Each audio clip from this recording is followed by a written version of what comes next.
So people have said, so Amanda, what's the difference between listening to a spiritual teacher that talks about awakening or talks about self-realization?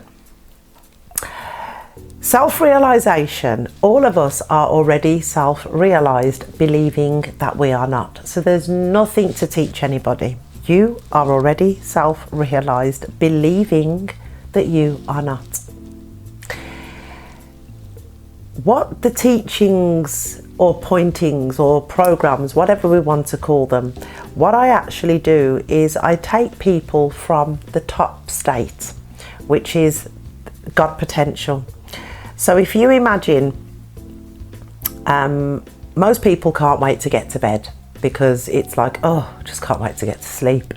And that is whether we have seeming problems or not. It can be, you know, your life can be fine. You can have the best relationships. You can have a job that you really love. You can have financial freedom, but we still can't wait to get to bed at night. And it's that sleeping, that resting state is your God potential. Because if you think about falling asleep, when we wake up in the morning, we know if we had a good night's sleep or not. We know if we had a dream. We know if we had a deep sleep. You can't get that information from anybody else. You can go to bed with your loved one, but your loved one can't tell you if you was in a deep sleep or if you had a dream. So who knows this? It's you, the real you. Not that there's a false you, but the real you, the God potential you, knowing. So there's a knowing that, yes, I had a dream, or no, I didn't have a dream, or I was dead to the world. Whatever the dream state was, you know it. Nobody can tell you. You can't find nobody to tell you. You know it.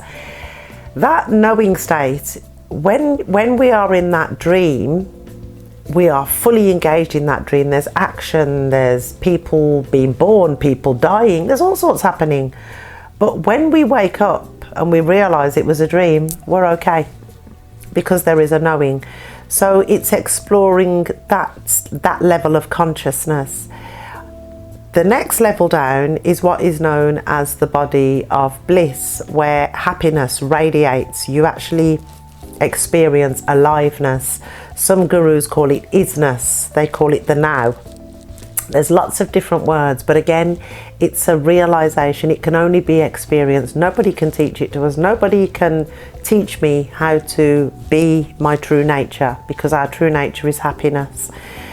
The next body down from the body of bliss is the body of wisdom. And that is where, when we are in that restful, blissful state, we are led by intuition. There's kind of like inner influence and guidance and spontaneous action. That doesn't mean that we don't make plans. Like, you know, so if you've got a calendar and you've got events in your calendar, that's fine. We still make those plans. We still have appointments and meetings, but that's the only reason to really consider, should I say, to even, so we can have an appointment, but then to start thinking about the appointment. How will I get there? What will I look like? There's no need for that. Just leave it to your intuition, because we don't know anyway. The amount of times I've planned to jump in my car and I'm going to go down this road, I'm going to go that way, you know, in my head mentally I'm planning. I get there, the road's closed. I have to go another way anyway, so just leave it alone. It's just added stress. So we go through the body of wisdom, and then we come down to the more dense realms, which is the body of mentalism, which is the thinkingness.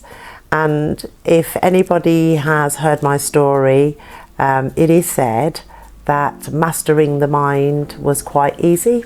It came very easy for me, knowing how to consciously create, how to use visualization, how to get absolutely clear, crystal clear on what I would like to do, be and have, and using the mind.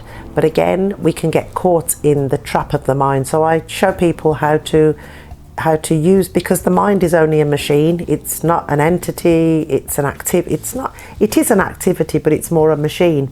And the mind is a program, and it depends on our higher level of consciousness, how we see the world through the mind.